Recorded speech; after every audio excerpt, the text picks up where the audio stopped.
பழமை மாறாத புதுமையோடு தொடர்ந்து பயணிக்கிற ஸ்ரீ சங்கரா தொலைக்காட்சி பெருமையோடு வழங்குகிற தமிழ் எங்கள் உயிர்மை சுட்டிகள். இது செந்தமிழ் செல்லத்திற்கான பிரம்மாண்ட தேடல். இளம் தலைமுறை பிள்ளைகள் தமிழக மக்களின் இதயங்கள்ல மதிப்பான எண்ணங்களையும் வாங்கி இருக்கிற அன்பிற்கினிய செந்தமிழ் செல்லங்கள் அருள் இனியன் மற்றும் ஆராதனா.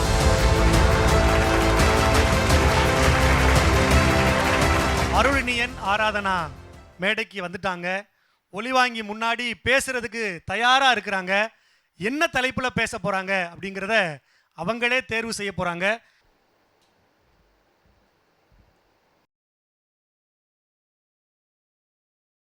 தலைப்பை எடுத்து அவங்க பார்த்துட்டு அவங்களே சுருட்டி அவங்க கைக்குள்ள வச்சுக்கிட்டாங்க. அந்த தலைப்பு என்ன? அற்புதமான தலைப்பு. என்ன தலைப்பு? பக்தி. ரொம்ப அழகான ஒரு தலைப்பு அவங்களுக்கு கிடைச்சிருக்கு. தலைப்பு பக்தியா? உன்கிட்ட சொல்லவே இல்லையே. தலைப்பு என்ன? பக்தி. பக்திங்கிற தலைப்புல ஒருத்தர் அன்றுன்னு பேசணும், இன்னொருத்தர் இன்றுன்னு பேசணும். யார் அன்றைய பக்தின்னு யார் பேச போறா? இன்றைய பக்தின்னு யார் பேச போறா? அன்றைய பக்தி. ஓ, நீங்க அன்றைய பக்தின்னு பேசுறீங்க. இன்றைய பக்தி. அப்ப நீ இன்றைய பக்தி தான். அவங்க அன்றைய பக்தின்னு எடுத்துக்கிட்டாங்கன்னா அப்ப நீ இன்றைய பக்தின்னு பேச போற. ரெண்டு பேரும் தயாரா இருக்கிறாங்க. இது உங்களுக்கான வாய்ப்பு. சிறப்பா பேசுங்க. ரெண்டு பேருக்குமே வாழ்த்துக்கள். நன்றி ஐயா. நன்றி ஐயா. அனைவருக்கும் வணக்கம். என் பெயர் ஆராதனா. நான் இன்று பேச எடுத்துக்கொண்ட தலைப்பு அன்றைய பக்தி. தினம்தோறும் பக்தி விதைகளை மக்கள் மனதில் விதைக்கும் சங்கரா தொலைக்காட்சியின் தோட்டத்தில் எனக்கு பக்தியை பற்றி தெரிந்தவற்றை ஒரு ஓரத்தில் விதைத்து செல்ல வந்துள்ளேன். இறைவன் மீது செலுத்தும் அதீத அன்பை தான் பக்தி என்கிறோம். அன்றைய பக்தர்களின் பக்தி இறைவனிடம் அன்பு செய் என்பதை மட்டும் எனக்கு கற்றுக் கொடுக்கவில்லை, பல வாழ்க்கை நெறிமுறைகளையும் எனக்கு கற்றுக் கொடுத்தது. பக்தி எதிர்பார்ப்பற்றதாக இருக்க வேண்டும் என்பதை எனக்கு கற்றுக் கொடுத்தவர் வேடர் குலத்தில் திண்ணனாக பிறந்து இறைவன் மீது கொண்ட அதீத பக்தியால் தன் கண்களே இறைவனுக்கு அப்பிய கண்ணப்பனாயினார். அப்பொழுது புரிந்து கொண்டேன், உண்டியலில் 5 ரூபாயை போட்டுவிட்டு இறைவனிடம் 50 கோரிக்கைகள் கேட்பது எவ்வளவு பெரிய தவறு என்று. எதிர்பார்ப்பற்ற அன்பை இறைவனிடம் மட்டுமல்லாமல் அனைத்து உயிர்களிடமும் செலுத்த வேண்டும் என்பதை கற்றுக்கொண்டேன். பக்தி மன உறுதியோடு இருக்க வேண்டும் என்பதை எனக்கு கற்றுக் கொடுத்தவர் பல இன்னல்கள் வந்தாலும் இரண்யகசிபுவின் உருட்டலுக்கும் மிரட்டலுக்கும் ஆளாகாமல் என்னுடைய இறைவன் தூணிலும் இருப்பார் திரும்பலும் இருப்பார் என்று மன உறுதியோடு இருந்த பக்த பிரகலாதன். திருப்பதியில் 5 மணி நேரம் வரிசையில் நின்றதற்கே நம்மாடம் புலம்பி தள்ளிய என்னுடைய மன உறுதியை நினைத்து பார்த்தால் எனக்கே வேடிக்கையாக இருக்கிறது. இன்னல்கள் பல வந்தாலும் மன உறுதியோடு இருக்க வேண்டும் என்பதை கற்றுக்கொண்டேன். கௌரவர்களின் சபையில் துகிலுரியப்பட்ட போது தன் 2 கரங்களையும் நீட்டி கண்ணானை காப்பாற்றென்று நம்பிக்கையிருந்த திரௌபதியின் பக்தி கண்ணீர் வெள்ளத்தில் தத்தளிக்கும் அளவு சோகம் வந்தாலும் நம்பிக்கையுடன் இருக்க வேண்டும் என்பதை கற்றுக் கொடுத்தது. இப்பொழுது கிருஷ்ணர் அர்ஜுனிடம் கூறிய வார்த்தை தான் எனக்கு நினைவுக்கு வருகிறது. தர்மத்தின் வாழ்வுதனை சூதுகவும் இறுதியில் தர்மமே வெல்லும். எத்துயர் வந்தாலும் தர்மத்தை கடைபிடித்தால் அத்துயரை நம்மை தலைவணங்கி செல்லும். அன்று மக்கள் பயபக்தியுடன் இருந்தனர். ஒரு குடும்பத்தில் ஒருவர் சபரிமலைக்கு மாலையிட்டாலோ, பால் குடம் எடுத்தாலோ, காவடி எடுத்தாலோ, தீ மிதித்தாலோ குடும்பமே ஒன்றாக சேர்ந்து பக்தியுடன் விரதம் இருப்பார்கள். நம்முடைய முன்னோர்கள் அறத்தை ஆன்மீகத்தோடு இணைத்து வருகின்றனர். பொய் சொல்லக்கூடாது என்பதை பொய் சொன்னா சாமி கண்ண குத்திரும் என்றனர். பிறருக்கு உதவி செய்ய வேண்டும் என்பதை மக்கள் சேவை மகேஷன் சேவை என்றனர். மார்கழி கோலங்கள், மஞ்சள் பிள்ளையார், மாவிளை வேப்பிலை தோரணங்கள், அரசமரத்தடி பிள்ளையார் வழிபாடு, நவராத்திரி பிரசாதங்கள் இதெல்லாம் அன்றைய வழிபாடுகள் மட்டுமல்ல, அறிவியல் பூர்வமான வழிபாடும் தான் என்பதை நினைவில் வைத்துக் கொள்ளுங்கள். எனவே அறத்தையும் அறிவியலையும் வாழ்க்கை நெறிமுறைகளையும் கொண்ட பக்தியை வழிபடுவோம், இறைவன் அருள் பெறுவோம் என்று கூறி நான் இன்று விதைத்த இந்த விதை விருட்சமாக மாறும் என்பதை நம்பி அன்றைய பக்தியை இன்றும் கடைபிடித்தால் இந்த சமூகம் நல்லதொரு சமூகமாக மாறும் என கூறி நன்றி பாராட்டி விடைபெறுகிறேன். நன்றி, வணக்கம். பாலும் தெளிதேனும் பாகும் பருப்பும் இவை நாளும் கலந்துனக்கு நான் தருவேன். கோலஞ்சை துங்க கரிமுகத்து தூமணியே நீ எனக்கு சங்கத்தமிழ் 3 தா. அவையோர் அனைவருக்கும் பக்தியை வளர்க்க பாடுபடும் சங்கரா தொலைக்காட்சி நேயர்களுக்கும் அருளினியனின் அன்பு வணக்கம். அன்றைய பக்தியை பற்றி ஆராதித்த ஆராதனாவிற்கு வாழ்த்துக்கள். ஆங்கிலம் என்பது வணிக மொழி, லத்தீன் என்பது சட்டத்தின் மொழி, கிரேக்கம் என்பது இசையின் மொழி, ஜெர்மன் என்பது தத்துவத்தின் மொழி, பிரெஞ்சு என்பது தூதின் மொழி என்றால் என் அன்னை தமிழ் மொழி பக்தியின் மொழி என்றார் தனிநாயக அடிகளார் அவர்கள். அப்படிப்பட்ட பக்தி இன்றைய நிலையில் பல ஊடகங்கள், திரைப்படங்கள் வீட்டின் வரவேற்பறைக்கே வந்து பலரின் சிந்தையை சிதறவிடும் சூழ்ச்சிகள் எனும் தாக்குதல் நடைபெற்றாலும் பக்தி இன்றும் மிகப்பெரிய அளவில் வளர்ந்திருக்கிறது என்பதுதான் உண்மை. 18ஆம் நூற்றாண்டிலேயே நாட்டுக்கோட்டை நகரத்தார் பெருமக்களால் தொடங்கப்பெற்ற பழனி பாத யாத்திரை இன்று வெற்றிவேல் முருகனுக்கு அரோகரா என்று உரக்க கூவி பல லட்சம் பக்தர்கள் பக்தி பரவசத்துடன் விரதம் இருந்தும் காவடி சுமந்தும் சென்று அந்த பழனி தண்டாயுதபாணியை வணங்கி வருகின்றனர். ஊருக்கு பாத யாத்திரை குழு உருவாகிவிட்டது. ஓம் கதலி பழனி பாத யாத்திரை குழு என்று எங்கள் ஊரிலிருந்தும் ஆண்டுதோறும் ஏராளமான பக்தர்கள் பாத யாத்திரை சென்று அழகன் முருகனை வணங்கி வருகின்றனர். அதுபோல கார்த்திகையில் சபரிமலைக்கும், மார்கழியில் திருப்பதிக்கும், தை மாதத்தில் பழனிமலைக்கும், ஆடி மாதம் சமயபுரத்திற்கும் ஆன்மீக பயணம் செல்வோர் எண்ணிக்கை நாளுக்கு நாள் அதிகரித்து கொண்டே இருக்கின்றது. ஆலயங்கள் புதுப்பிப்பதும் புதிய ஆலயங்கள் எழுப்புவது என்று பக்தி இன்றும் ஆராதிக்கப்பட்டு கொண்டுதான் இருக்கிறது. கோயில் இல்லாத ஊரில் குடியிருக்க வேண்டாம் என்பதற்காக ஊருக்கு ஒரு கோயில் இருந்த நிலையில் இன்று தெருவுக்கு ஒரு கோயில் உருவாகி வருவது மகிழ்ச்சியான ஒன்றாகும். ஆலயத்தில் சென்று ஆத்மார்த்தமாக ஆண்டவனை வழிபடுவதை விட்டுவிட்டு இன்றைய மக்கள் சிலர் இறைவனை வழிபடும் போது, ஐயோ புதுசாக வாங்கின செருப்பு வெளியிலே கிடக்குதே, 1000 ரூபாய்க்கு வாங்கினதில்ல, சாமி கும்பிட்டுட்டு போகிறவர்களுக்குள்ளே யாராவது எடுத்துக்கிட்டு போயிட்டாங்கன்னா என்ற நினைப்பிலேயே வணங்கும் வழக்கமும் வந்துவிட்டது. இன்றைய அவசர உலகில் வாகனத்தில் பயணிக்கும் போதே ஆலயத்தை நோக்கி ஒரு சலாம் போட்டுவிட்டு செல்லும் அவசரக்கார பக்தர்களும் இருக்கத்தான் செய்கின்றார்கள். நம்பிக்கைதான் பக்தியின் முக்கிய அம்சம். அதனை கொண்டுதான் பக்தியை எடுத்து செல்ல முடியும். தினமும் நான் பள்ளிக்கு செல்வதற்கு முன் இறைவனை வணங்கி திருநீர் அணிந்து செல்வதை வழக்கமாக கொண்டுள்ளேன். இது எனது நம்பிக்கை. இதை நான் மட்டும் செய்யவில்லை, எல்லோரும் செய்து கொண்டேதான் இருக்கின்றார்கள். எனவே பக்தி இன்றும் மிகப்பெரிய அளவில் வளர்ந்து கொண்டேதான் இருக்கின்றது என்பதை ஆணித்தரமாக சொல்லி வாய்ப்புக்கு நன்றி கூறி விடைபெறுகிறேன். நன்றி, வணக்கம்.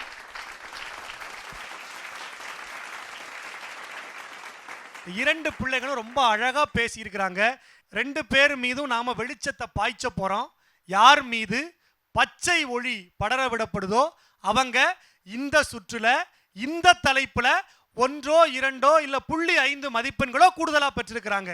அவ்வளவுதானே தவிர இத்தோடு அவங்க பயணம் நிறைவடைய போகுது அப்படிங்கிற ஒரு முறை இல்லை அப்படிங்கிறத நேயர்களுக்கு நாங்க தாழ்மையோட விளக்கத்தை சொல்லி 2 பேரும் இப்பதான் சிரிச்சு கை தட்டவே ஆரம்பிக்கிறாங்க. தம்பி கையை 16 முறை மடக்கி என்னமோ பண்ணிக்கிட்டு இருக்கான். ஆராதனா என்ன நடக்குமோ அப்படின்னு சொல்லி கேமராவையே பார்த்துக்கிட்டு இருக்கிறாங்க. முதல்ல அன்பிற்கினிய அண்ணன் சொல்லின் செல்வர் மணிகண்டன் அவர்கள். அந்த தம்பி பேசும்போது ஆராதனை செய்கிறதுன்னு சொன்னான் பாருங்க, அதுக்கே ஒரு கைத்தட்டு கொடுக்கும். என்னையை பொறுத்த வரைக்கும் அவன் ஆண்டாள் நாச்சியார்னா இவன் பூசலார், அவன் மங்கையர் கரசின்னா இவன் எங்களுடைய கண்ணப்பர், அவன் ஒரு திலகவதினா இவன் ஒரு சிறு தொண்டர். அதனால் என்னையை பொறுத்தவரை 2 பேருமே பக்தி தமிழ், ஆன்மீக தமிழ் கேள்விப்பட்டிருக்கேன். இது சுட்டியின் பக்தி தமிழ்.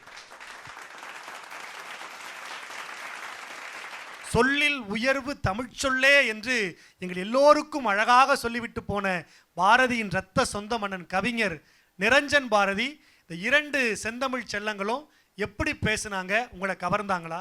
2 பேருமே ரொம்ப சிறப்பாக பண்ணீங்க. அதில் சந்தேகமே இல்லை. ஆராதனா ஆகட்டும், அருளினியன் ஆகட்டும், ரொம்ப மகிழ்ச்சியாக இருந்தது இந்த தலைப்பில் நீங்கள் பேச முன் வந்தது என்பதை. அதற்கே ஒரு தனி பாராட்டு உங்களுக்கு. சிவப்போ பச்சையோ உங்கள் மீது வெளிச்சம் விழுகிறது இல்லையா, அதுதான் முக்கியம். அதுதான் உங்களை முன்னேறி கொண்டு நடத்தும். இப்போ ஆராதனா அன்றைய பக்தி அப்படின்னு பேசினாங்க. பிரமாதமாக பேசின கண்ணா, அதில் சந்தேகமே இல்லை. நீ சொன்ன கருத்துக்கள், முக்கியமான கருத்துக்களை நீ சொல்லியிருந்த. பிரகலாதனை சொன்ன, அதுக்கப்புறம் பாஞ்சாலியை சொன்ன, கண்ணப்பரை சொன்ன. ரொம்ப பிடிச்சிருந்தது. பக்தி இயக்கம் பற்றியும் கொஞ்சம் பேசியிருக்கலாமோ அப்படின்னு எனக்கு தோன்றியது. ஏன்னா அது தமிழகத்தில் வேர்விட்ட ஒரு இயக்கம். தமிழகம் தான் பக்திக்கான ஒரு பூமி. இங்கே தான் சைவத்தை வளர்த்த நாயன்மார்களாகட்டும், வைணவத்தை பரப்பிய ஆழ்வார்களாகட்டும், இந்த மண்ணில் தான் அந்த பக்தி ஒரு இயக்கமாக தோன்றி ஒரு பெரும் மக்கள் இயக்கமாக அது மாறி நாடு முழுக்க அது பரவியது. அதை தொட்டிருக்கலாமோ அப்படின்னு என்னுடைய அபிப்பிராயம். அருளினியன் ரொம்ப ஒரு சவாலான ஒரு தலைப்பு. அதை வந்து நீ ரொம்ப திறம்பட சாதுரியமாக கையாண்ட என்று தான் சொல்லணும். ஏன்னா இன்றைய பக்தின்னு பேசுவது அவ்வளவு எளிதல்ல. அன்றைய பக்தியில் நிறையா உதாரணங்கள் சொல்லிடலாம், மேற்கோள்கள்லாம் காட்டிடலாம். ஆனால் இன்றைய பக்தியை யதார்த்த அந்த கண் கொண்டு நீ பார்த்த விதம் ரொம்ப அழகாக இருந்தது. ஆரம்பம் நல்லா இருந்தது. வார்த்தையால் விளையாடின பற்றியா, ஆராதித்த ஆராதனா அப்படின்னு ஒரு டச் பண்ணிட்டு போயிட்டேன். ரொம்ப அதை ரசித்தேன். மேன்மேலும் நிறைய நீங்கள் படிக்கணும். இதோட நிறுத்தி கொள்ளக்கூடாது உங்கள் பயணத்தை. உங்கள் இருவருக்கும் என்னுடைய வாழ்த்துக்கள். சரியா? ரொம்ப அழகா அடுத்து எந்தெந்த படிநிலைகளில் எப்படிலாம் காலூன்றி ஆழ படிக்கணுங்கிற ஒரு அற்புதமான மதிப்புரையை அன்பிற்கினிய அண்ணன் கவிஞர் நிரஞ்சன் பாரதி இவங்க 2 பேருக்கும் வழங்கியிருக்கிறாங்க. ஒரு உற்சாகமான கைத்தட்டல்களால் நம்முடைய நன்றியை காணிக்கையாக்குவோம். பக்தி அன்றைக்கு சிறப்பாக இருந்ததா, இன்றைக்கு சிறப்பாக இருந்ததா அப்படிங்கிறது நம்ம கேள்வி இல்லை. பக்தி என்றென்றைக்கும் சிறப்பாக இருக்கணுங்கிறதா சங்கரா தொலைக்காட்சியினுடைய நோக்கமும் விருப்பமும். இப்போது இந்த மேடையில் யார் வெற்றி பெற்றிருக்கிறார், இந்த உரையில் யார் அதிகமான மதிப்பெண்களை பெற்றிருக்கிறாருங்கிறத வெளிச்சம் போட்டு காட்டுகிற நேரம் இது.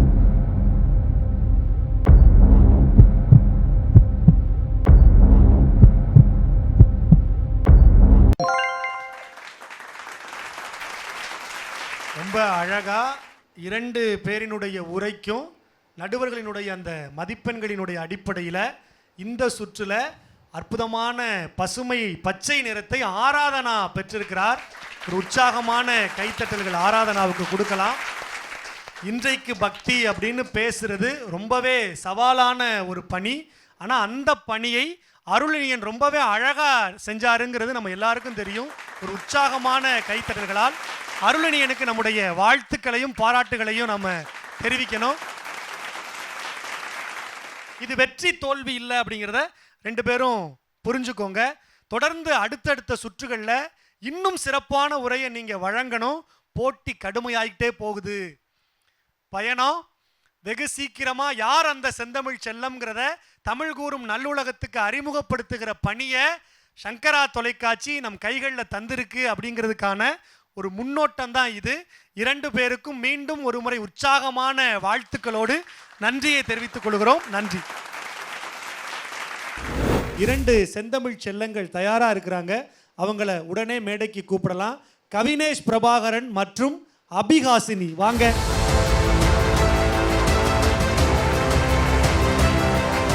வணக்கம். வணக்கம் ஐயா.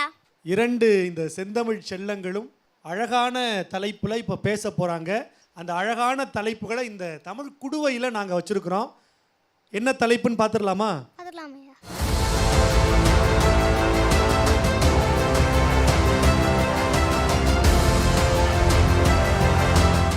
மகிழ்ச்சி. தலைப்பு என்ன? மகிழ்ச்சி. ஓ, தலைப்பே மகிழ்ச்சியா? ரொம்ப அழகான ஒரு தலைப்பு, மகிழ்ச்சி அப்படிங்கிற தலைப்பு. இந்த தலைப்புல அன்று அப்படின்னு ஒருத்தர் பேசணும், இன்று அப்படின்னு ஒருத்தர் பேசணும். அன்றுன்னு யார் பேசுறா? அன்றும் இன்றும் சுற்றில மகிழ்ச்சி அப்படிங்கிற தலைப்புல அபிஹாசினி அன்றைய மகிழ்ச்சி குறித்து பேச இருக்கிறாங்க. ஒரு உற்சாகமான கைத்தட்டல்களோடு. மகிழ்ச்சி என்ற உணர்ச்சி இல்லை என்றால் வாழ்க்கை சுமக்க முடியாத பெரிய சுமையாகிவிடும் என்றார் பெர்னாட் ஷா. நாம் அனைவரும் மகிழ்ச்சியை தேடியே ஓடிக்கொண்டிருக்கிறோம். மகிழ்ச்சி குறித்து சமீபத்தில் ஓர் ஆய்வு உலகளவில் நடத்தப்பட்டது. நாம் விரும்பி செய்யும் செயல்களால் 40% மகிழ்ச்சி, நமக்கு பிடித்தவர்களுடன் இருக்கும்போது 50% மகிழ்ச்சி, அதே வேளையில் பணத்தால் கிடைக்கும் மகிழ்ச்சி வெறும் 10% மட்டுமே என்கிறது இந்த ஆய்வு. இத்தகைய ஆய்வுக்கூறுகள் ஏதுமின்றி அக்காலத்தில் மகிழ்ச்சியை முழுமையாக அனுபவித்தவர்கள் அன்றைய தலைமுறையே என்று கூற வந்துள்ளேன். நடுவர் அவர்களுக்கு முதல் வணக்கம், அவையோருக்கு மறுவணக்கம். நடுவர் அவர்களே, அன்றைய காலத்தில் ஆடம்பரம் இல்லாத வீடு, வீட்டையொட்டிய திண்ணை, எதிரே வேப்பமரம், வேப்பமரத்தின் கிளையில் தூரி, தூரியின் அருகே கிட்டி, கோழிக்குண்டு, கபடி, சொட்டாங்காய் விளையாடும் நண்பர்களும் நண்பர்களின் வீடுகளும் இருந்தது. நடுவர் அவர்களே, அன்றெல்லாம் யார் வீட்டிலும் தொலைக்காட்சியே இருக்காது. பஞ்சாயத்து டிவியில் ஊரே உட்கார்ந்து ஒளியும் பார்த்து மகிழ்ந்தார்கள். அரை மாத்திரை ஒரு மாத்திரை என பாட்டிலில் வைக்காமல் எதுகை மொழியை பாட்டிலே பாடி ஆடி மகிழ்ந்தனர். இதற்கு அம்மன் கோவில் பால்குடமும் தேர் திருவிழாவுமே சாட்சி.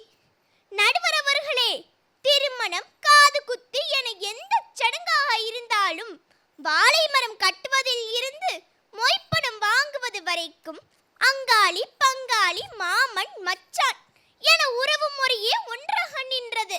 இந்தியன் எப்போது மகிழ்ச்சியாக இருந்தான் தெரியுமா? நடுவர் அவர்களே, இந்தியன் எப்போது மகிழ்ச்சியாக இருந்தான் தெரியுமா? பச்சை கிளியே தோளோடு, பாட்டுக்குயிலோ மடியோடு, பூலோகம் ஆனந்தத்தின் எல்லை, இந்த பூமிக்கு கண்ணீர் சொந்தம் இல்லை என்ற பாடல் வரிகளுக்கு ஏற்ப ஆட்டையும் ஆட்டையும் தன் உறவாக எண்ணி வாழ்ந்தார்களே. அப்போதுதான் நடுவர் அவர்களே, நண்பர்களுடன் சேர்ந்து கிணற்றில் குதித்ததும், ஆற்றங்கரையில் மீன் பிடித்ததும், எட்டாத நெல்லிக்கனில் எட்டி எட்டி பறித்ததும், பனைமரத்தில் ஏறி நொங்கு சாப்பிட்டதும், சாப்பிட்ட நொங்கை வண்டி செய்து ஓட்டியதும், இப்படி ஒவ்வொரு செயல்களிலும் வாழ்க்கையை மகிழ்ந்தும் மகிழ்வித்தும் வாழ்ந்தவர்கள் அன்றைய தலைமுறையே என்று கூறி விடைபெறுகிறேன். நன்றி, வணக்கம். Lakshmi ceramics, medway hospital, wellness partner Shri Varma நிகழ்ச்சிக்கு உங்களை அன்புடன் வரவேற்கிறோம். என்னடா ராகவேந்திரன் சார் மட்டும் பேசுறேன்னு நினைக்கிறீங்களா? நான் மகிழ்ச்சியில் இருக்கேன், அதனால மகிழ்ச்சியில் உங்களை வரவேற்கிறேன். அனைவருக்கும் மகிழ்ச்சியான வணக்கங்கள். மகிழ்ச்சி என்று சொல்லும் போதே நம் மனதுடன் சேர்ந்து முகமும் பிரகாசிக்கும். இதுதானே தமிழின் நடையழகு.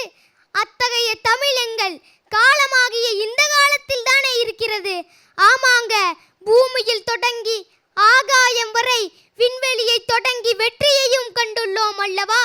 அரசு பள்ளி முதல்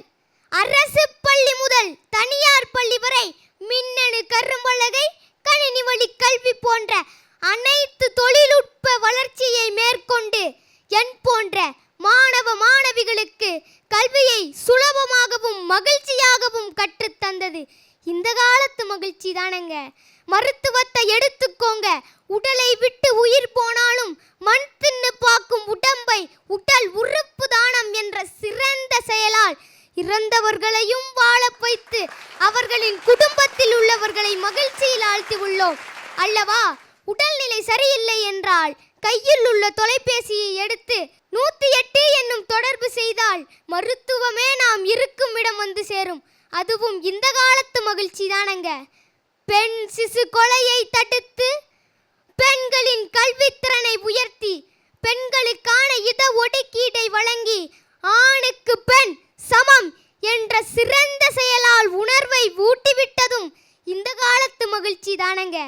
உலகத்தை சுருக்கி உள்ளங்கையில் வைத்திருக்கும் விஞ்ஞானமும் இந்த காலத்தில் தானங்க. செய்தி தொடர்பு மட்டுமின்றி துரித பண பரிவர்த்தனை, உலக நிகழ்வுகளை உடனுக்குடன் தெரிந்து கொள்ளவும் இந்த காலத்தில் தானே முடிகிறது. அதுவே இந்த காலத்து மகிழ்ச்சி தானங்க. கண்ணுக்கே தெரியாத கிருமி கொரோனா என்னும் பெரிய வைரஸாக பரவி உலகத்தையே அழிக்க வந்தது. அப்பொழுது சின்ன ஊசியால் அந்த கொரோனாவையே அழித்தது இந்த காலத்தில் தானங்க. நான் தற்போது இல்லை இந்த சுட்டிகள் எல்லோரும் தற்போது தமிழ் எங்கள் உயிர்மை சுட்டிகள் என்னும் நிகழ்ச்சியில் சங்கரா டிவியில் பேசுவதும் இந்த காலத்து மகிழ்ச்சி தானங்க. நன்றி. அழகான இந்த இரண்டு செந்தமிழ் செல்லங்களும் ஒரு அற்புதமான உரையை இந்த மன்றத்தில் வழங்கி இருக்கிறாங்க. ஒரு உற்சாகமான கைத்தட்டல்களால் அவங்க முதல்ல பாராட்டுவோம். மகிழ்ச்சி அப்படிங்கிற தலைப்பில் ரொம்ப மகிழ்ச்சியாக 2 பேரும் பேசியிருக்கிறாங்க. இடையில என்ன எதுக்கு உள்ளே இழுத்தாருன்னு தெரியல. அந்த அளவுக்கு மகிழ்ச்சியில் கவினேஷ் பிரபாகரன் பேசியிருக்கிறாரு. அபிகாசினி ரொம்ப அழகாக பேசியிருக்கிறாங்க. 2 பேரும் எப்படி பேசினாங்க அப்படிங்கிறத நடுவர்கள் கிட்ட கேட்டு தெரிஞ்சுக்கலாம். முதல்ல அன்பிற்கினிய அண்ணன் சொல்லின் செல்வர் மணிகண்டன் அவர்கள். அன்புக்கினிய பார்வையாளர்களே, எனக்கு ஏன் வம்புக்கு இழுத்தாங்கன்னு தெரியலன்னாரு. அதான் அது எனக்கு மகிழ்ச்சியாக இருந்தது. ஒரு பேச்சிலேயே ஒரு நகைச்சுவை உணர்வை கொண்டு வந்திருக்கிறார். அதுக்கு பாராட்டு. இந்த குழந்தைக்கு தனிப்பட்ட முறையில் எல்லாரும் ஒரு கைத்தட்டு கொடுக்கணும். நன்றி ஐயா. அந்த காலத்தில் என்னென்ன விஷயம்லாம் இருந்ததுங்கிறத பட்டியல் போட்டு நல்லா அந்த ஒரு சிறுமிக்குரிய வயதுக்குரிய உடலசைவு மொழியோட பேசினது மகிழ்ச்சி. என்னை பொறுத்த வரைக்கும் 2 பேருமே சிறப்பு. நான் உங்களுடைய பேச்சில் மெய் மறந்ததுனால குற்றங்களை அடுத்த சுற்றில் சொல்லுவேன். இப்போதைக்கு வாழ்த்துக்கள்.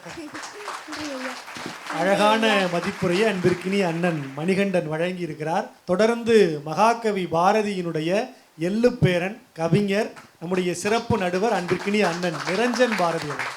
இந்த அவைக்கு ரெட்டிப்பு மகிழ்ச்சி தந்த இருவருக்கும் என்னுடைய நன்றி. நல்ல ஒரு தலைப்பு. முதல்ல அபிஹாசினி, உங்களுடைய கருத்துக்கள் ரொம்ப அழகாக இருந்தது.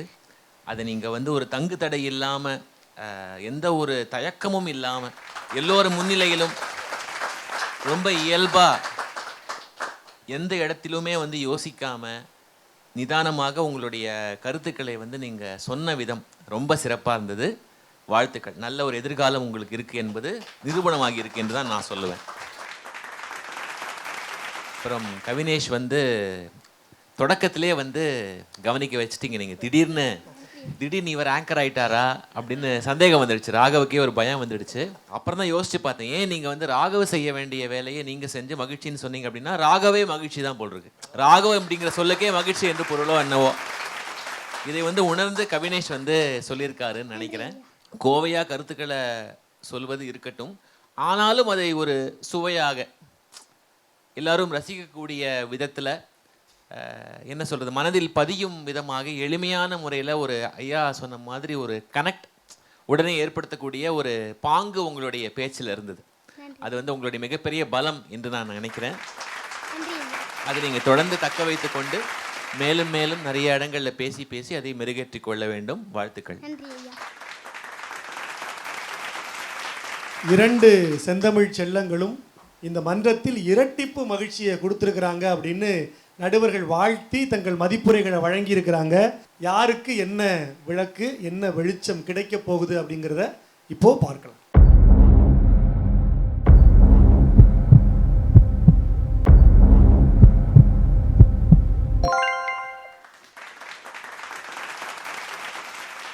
இரண்டு பேரும் ரொம்ப சிறப்பாக பேசியிருந்தாலும் இந்த சுற்றில் மகிழ்ச்சி அப்படிங்கிற தலைப்பில் கவினேஷ் பிரபாகரனுக்கு அந்த பச்சை விளக்கு வெளிச்சம் கிடைச்சிருக்கு. ஒரு உற்சாகமான வாழ்த்துக்கள். ஆனால் அபிகாசினிக்கு ஒரு பெரிய எதிர்காலம் இருக்குது அப்படின்னு மகாகவி பாரதியினுடைய எள்ளு பேரன் அன்பிற்கினிய அண்ணன் நிரஞ்சன் பாரதி வாழ்த்தி இருக்கிறாரு. இதை விட ஒரு பெரிய வாழ்த்துதல் நமக்கு இந்த வயதில் கிடைச்சிருக்கு அப்படின்னா அது பெரிய விஷயம். இந்த 2 இளம் செந்தமிழ் செல்லங்களும் தொடர்ந்து இந்த மேடையில் இன்னும் சிறப்பான கருத்துக்களை பேச நடுவர் உள்ளிட்ட இந்த மன்றத்தின் சார்பாக பணிவோடு வாழ்த்துகிறோம். பாராட்டுக்கள். நன்றி. நடுவர்கள் தயாராக இருக்கிறாங்க. 2 ஒலிவாங்கி தயாராக இருக்கு. அன்றும் இன்றும் சுற்றுல அடுத்து இந்த மேடையில் பேச இருக்கிற அந்த 2 செந்தமிழ் செல்லங்கள் அப்துல் ரஹீம் மற்றும் ஹிரண்யஸ்ரீ. வாங்க.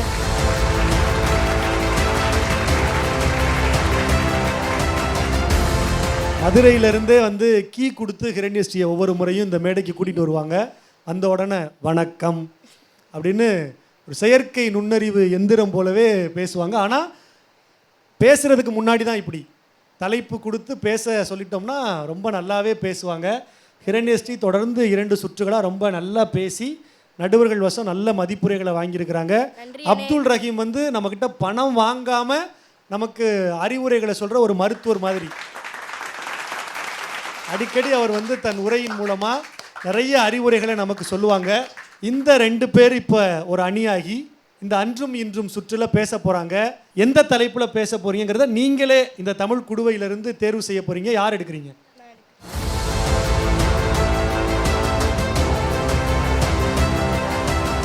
தலைப்பு என்னங்கிறத நீங்கள் நடுவர்களுக்கும் நேயர்களுக்கும் சொல்லுங்கள். முதியவர்கள். ஹிரண்யஸ்ரீ, அப்துல் ரஹீம் இந்த 2 பேரும் முதியவர்கள் அப்படிங்கிற தலைப்பில் பேச போகிறாங்க. இதில் முதியவர்கள் அன்று அப்படின்னு யார் பேசுகிறா? நான் பேசுகிறேன். அப்துல் ரஹீம் வந்து முதியவர்கள் அன்று அப்படின்னு அவர் பேசுகிறாரு. அப்போ முதியவர்கள் இன்று அப்படின்னு ஹிரண்யஸ்ரீ பேசி ஆகணும், வேறு வழி இல்லை அப்படிங்கிறத சொல்லி 2 பேரும் தயாராக இருக்கிறாங்க. கைத்தட்ட ரசிகர்கள் தயாராக இருக்கிறோம். மதிப்பீடு செய்ய நடுவர்கள் தயாராக இருக்கிறோம். அப்துல் ரஹீம் பேசலாமா? பேசலாம். இது உங்களுக்கான நேரம். நீ என்ன ஹிரண்யஸ்ரீ மாதிரி மாறிட்ட? பேசலாம். சரி, உங்களுக்கான வாய்ப்பு. 2 பேரும் நல்லா பேசுங்க. வாழ்த்துக்கள். இங்கு குழுமி இருக்கும் அனைவருக்கும் எனது முத்தான முதற்கண் வணக்கம். குழந்தைகளாக பிறந்து மாணவர்களாக வளர்ந்து இளவட்டமாக வட்டமடித்து நடுத்தர வயதை கடந்த அன்று இருந்த முதியோரை பற்றி நான் இப்பொழுது பேச வந்துள்ளேன். முதியவர்கள் அன்று என்றால் நமக்கு கருப்பு வெள்ளை புகைப்படத்தில் ஒரு குடைக்கம்புடன் கம்பீர தோற்றத்தில் தாத்தாவும் தனது சேலையை அப்படியே போத்திக் கொண்டுள்ள பாட்டியும் தான் நம் கண்முன்னே வருவார்கள். முதியவர்கள் வீட்டில் இருந்தால் தெய்வமே வீட்டில் இருக்கும் என்று அன்று கூறுவார்கள். அவர்களது சொல்லுக்கு மதிப்பும் மரியாதையும் வழங்கினார்கள்.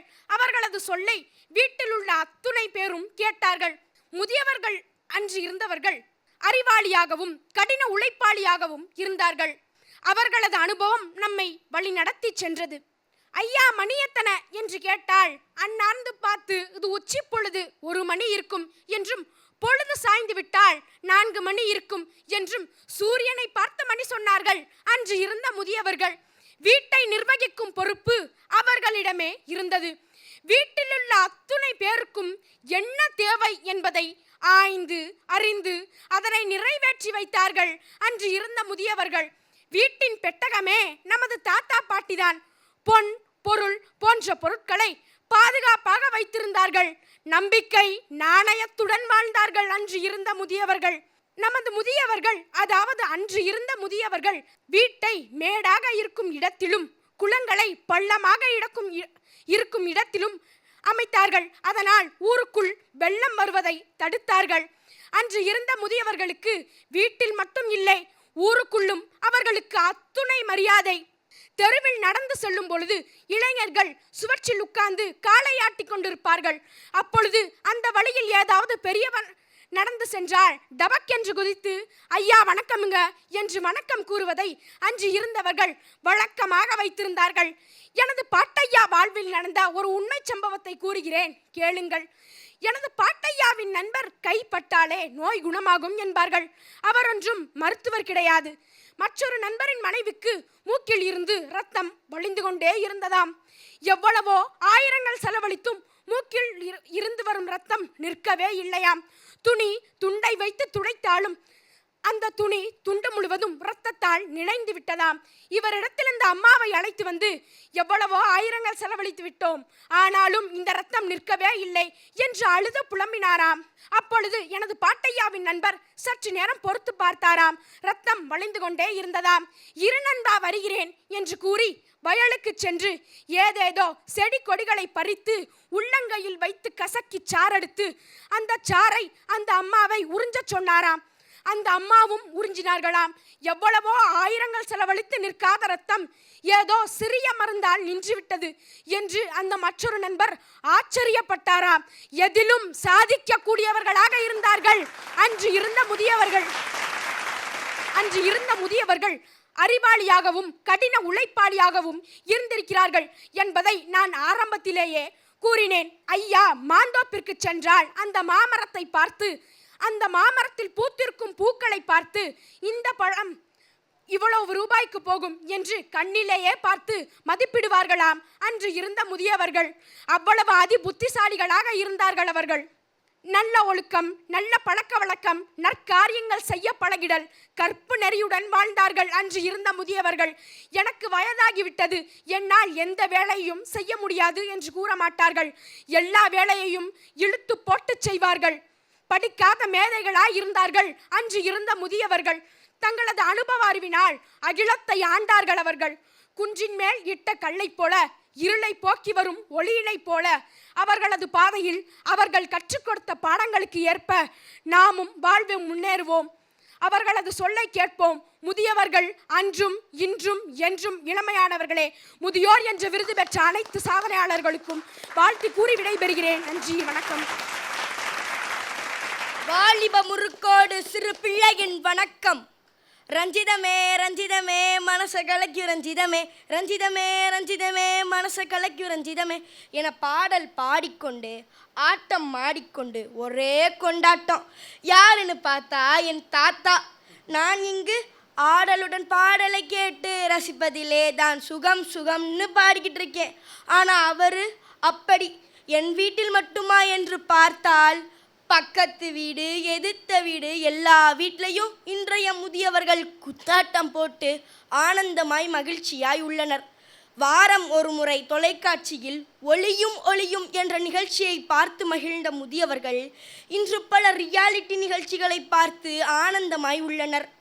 என் அம்மா என்னிடம் வந்து, பாப்பா, நாளை நம் வீட்டிற்கு விருந்தினர்கள் வருகிறார்கள், வருபவர்கள் வயதான தாத்தா பாட்டி என்றார்.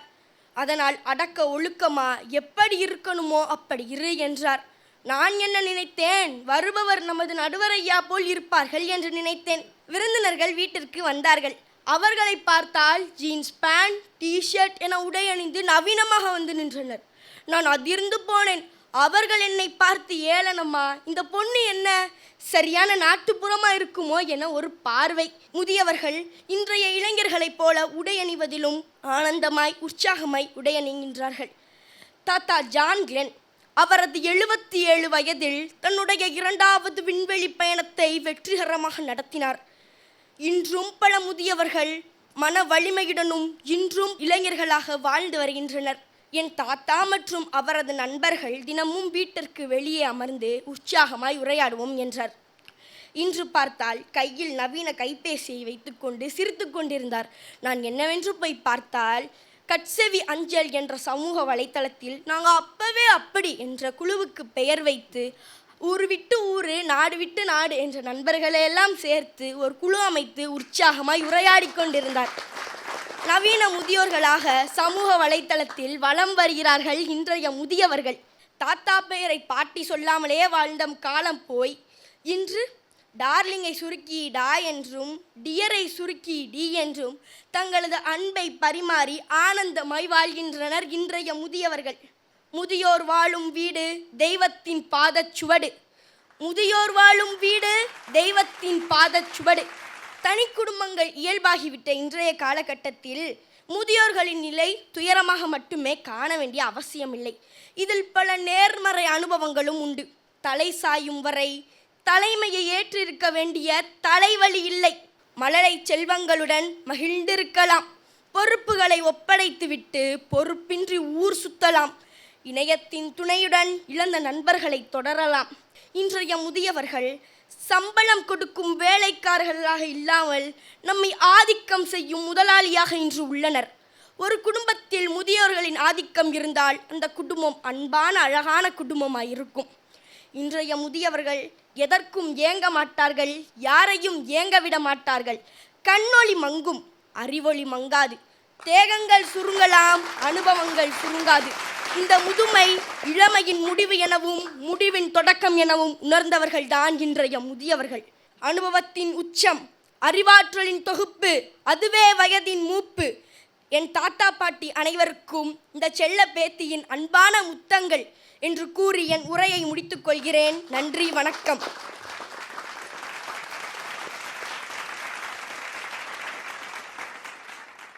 முதியவர்கள் அப்படிங்கிற தலைப்பில் இந்த இளம் பிள்ளைகள் ரொம்ப அழகாக பேசியிருக்கிறாங்க. ஒரு உற்சாகமான கைத்தட்டல் கொடுக்கலாம்.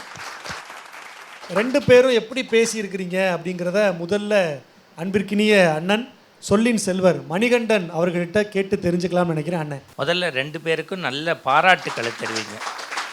தம்பி அன்றும்னு ஆரம்பித்ததில் அடர்த்தியாக செய்திகள் நிறைய மூச்சு விடாமல் இந்த குற்றாலத்தில் 5 அருவியில் தண்ணி கொட்டுற மாதிரி 1 2 3 எனக்கு பயமாக இருக்குது மூச்சு விடாமையே பேசுவானோன்னு. அதை தவிர பார்வையாளர்களுக்கு சொல்கிறேன், அவனுக்கு கொஞ்சம் காய்ச்ச வேறு அதோடையே வந்து இன்றைக்கி பேசியிருக்கான்னா அதுக்கே ஒரு கூடுதல் பாராட்டு வேறு கொடுக்கணும். ஏற்கனவே 2-3 சுற்றுகள்லேயும் ரொம்ப கம்பீரமாக பேசிய குரல். இன்னும் அடுத்த சுற்றுகளுக்கு போவதற்கு உன்னை ஆயத்தப்படுத்தி கொள்ள வேண்டும். ஆனால் அன்று என்கின்ற தலைப்பில் நல்ல அடர்த்தியான செய்திகள் இருந்தது. உனக்கு இன்னிலேருந்து அபிநய சுந்தரி அப்படின்னு ஒரு பெயர் வச்சிடலாம், அதுவும் நன்றி ஐயா அப்படின்னு. அந்த குழந்தைத்தனத்திற்கே உரிய வகையில் ஒரு ஜீன்ஸ் போட்டுக்கிட்டு டிஷர்ட் போட்டு ஒரு தாத்தா பாட்டி எப்படி வந்தான்னு அப்படியே கான்செப்டையே மாற்றி இன்றைக்கி எல்லாரும் அவங்க ரொம்ப 2K கிட்ஸ் மாதிரி இருக்காங்க, இவங்க தான் பெரிய பழைய காலம் மாதிரி இருக்காங்கன்னு இந்த மாற்றி யோசித்த விஷயம் ரொம்ப ஒரு பாராட்டு, அதுக்கு கைத்தட்டு. இன்னும் சில செய்திகளை அடுத்தடுத்த சுற்றுக்கு நீங்கள் போகிறதுக்கு இன்னும் இன்றைக்கு இருக்கக்கூடிய முதியோர்களுக்கான சில வழிகளை நீங்கள் சுட்டி காட்டியிருக்கலாம். முதியோர் இல்லாத வீடுகளில் எப்படி அந்த பேரப்பிள்ளைகள் கடினப்படுறாங்க, முதியோர்களோடு வாழ்ந்தவங்க எவ்வளோ ஒரு பண்பாட்டு சிறப்போடு இருக்காங்க, அதுக்கெல்லாம் சேர்த்தினா அந்த அற்புதமான இனிப்புக்கு சுற்றி மெருகு சேர்த்த மாதிரி பேச்சுக்கு இன்னும் சிறப்பு சேர்க்கலாம். வாழ்த்து. நன்றி ஐயா. தொடர்ந்து நம்முடைய சிறப்பு நடுவர் அன்பிற்கினி அண்ணன் கவிஞர் நிரஞ்சன் பாரதி அவர்கள். முதற்கண்ணுடைய மனமார்ந்த வாழ்த்துக்கள், பாராட்டுகள். 2 பேருமே நன்றி ஐயா. ரொம்ப கனமான ஒரு தலைப்பு, அதை வந்து ரொம்ப இதமான முறையில் நீங்கள் வந்து தொகுத்து சொன்ன விதம் சிறப்பு. அப்துல் ரஹீம், நீங்கள் வந்து காய்ச்சல் இருந்தாலும் கொஞ்சம் கூட அந்த பற்று குறையாமல் இந்த சுற்றை வந்து நீங்கள் எதிர்கொண்டு ரொம்ப அழகாக நிறையா சார் சொன்ன மாதிரி நிறைய அடர்த்தியான செய்திகள் சொன்னீங்க. எனக்கு ரொம்ப பிடிச்சிருந்தது. நன்றி ஐயா. தவறாக பேசுவது அல்லது மறந்து விடுவது தவறல்ல, அதை சமாளிக்க தெரியணும், அவ்வளோதான். அதுதான் முக்கியம் பேச்சில். அதை பழக பழக நீ எதிர்கொள்வாய். அப்புறம் ஹிரண்யஸ்ரீ, அதாவது உன்னுடைய தைரியம், உன்னுடைய அந்த கான்ஃபிடென்ஸ் எனக்கு ரொம்ப பிடிச்சிருந்தது. சொன்ன விதம் சிறப்பாக இருந்தது. நீ சொன்னது போல நவநாகரீக 2K கிட்ஸ் போல உடை அணிந்து முதியவர்கள் எல்லாம் நடனம் ஆடினா ரஞ்சிதமே பாடலுக்கு நன்னா தான் இருக்கும். ஆனால் துரதிர்ஷ்டவசமாக இன்றைக்கு யதார்த்தம் அப்படி இல்லை. இன்றைக்கு வந்து முதியோர் இல்லங்கள் வந்து பல்கி பெருகி இருக்கு. அதுதான் ஒரு கசப்பான உண்மை. பெரும்பாலும் அன்றைய காலகட்டத்தில் முதியவர்கள் வீட்டில் இருந்தாங்க. இன்றைக்கு அவங்க பெரும்பாலும் வீட்டில் இருப்பதில்லை. ஒரு பாரமாக பார்க்கப்படுகின்ற ஒரு அவல நிலைக்கு அவங்க ஆளாயிட்டாங்க. ஏன் வந்து அவங்கள முதியவர்கள்னு சொல்கிறோன்னா, ரொம்ப வயது அதிகமாக இருக்கிறாங்க என்பதனால் மட்டுமல்ல, அவர்கள் அறிவாலும் அனுபவத்தாலும் முதிர்ந்தவர்கள், அதனால் அவங்களுக்கு முதியவர்கள். ஒரு வீட்டில் ஒரு ரொம்ப வயசான ஒரு கிழவியோ கிழவனோ இருந்தாங்கன்னா அவங்க வந்து ஒரு என்ன சொல்கிறது, அந்த வீட்டுக்கே ஒரு அஸ்திவாரம் அவங்க தான். வீட்டுக்கு அஸ்திவாரம் கல் இல்லை, அப்பேற்பட்ட முதியவர்கள் தான். இளையவர்கள் வந்து தடுமாறினா அவங்க கைப்பிடிச்சு தூக்கி விடுவாங்க. சோர்ந்து போயிருந்தா அவங்க தட்டி கொடுத்து அவங்கள ஊக்கப்படுத்துவாங்க. அந்த மாதிரியான முதியவர்கள் இன்றைக்கு இருக்காங்க, ஆனால் வேற எங்கேயோ இருக்காங்க. அதை ஏற்றுக்கொள்ளணும் அப்படிங்கிற ஒரு திணிப்பு இன்றைய சமூகத்தில் சத்தமே இல்லாமல் நடந்து கொண்டு வருகிறது என்பதுதான் ஒரு வருத்தமான ஒரு உண்மை. அவங்க தான் வந்து அந்த வீட்டோடைய ஒரு சிசிடிவி வந்து பொருட்களை தான் பார்க்கும்.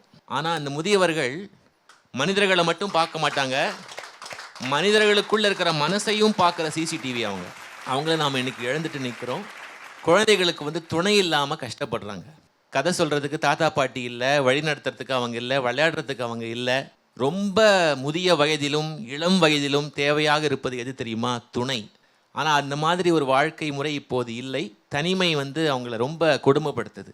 இளையவர்களுக்கும், அதாவது குழந்தைகளுக்கும் முதியவங்க தேவை, முதியவர்களுக்கும் குழந்தை தேவை.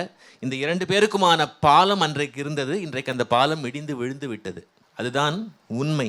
அதை நாம் மீட்கணும், அதுதான் நம்முடைய பொறுப்பு. அதனால் அந்த மாதிரி சில கருத்துக்கள் வரும் என்று நான் எதிர்பார்த்தேன். பரவாயில்லை, இருவருக்கும், அதாவது 2 பேரும் மதுரையிலேருந்து வந்திருக்கீங்க இல்லையா, அதனால் தமிழ் மணக்க மணக்க இருந்தது. வாழ்த்துக்கள் இருவருக்கும். ரொம்ப அழகாக ஹிரண்யஸ்ரீயும் அப்துல் ரஹீமும் இந்த மேடையில் பேசியிருக்கிறாங்க. இந்த இருவரில் யாருக்கு எந்த வெளிச்சத்தை நடுவர்கள் வழங்கப் போகிறார்கள்? சிவப்பு பச்சை மட்டும் இல்லை, இன்னும் 2-3 நிறங்கள் கூட எங்ககிட்ட இருக்குன்னுலாம் சொல்லியிருக்கிறாங்க. எந்த நிறம் யாருக்கு கிடைக்க போகுது இப்போ பார்க்கலாம்.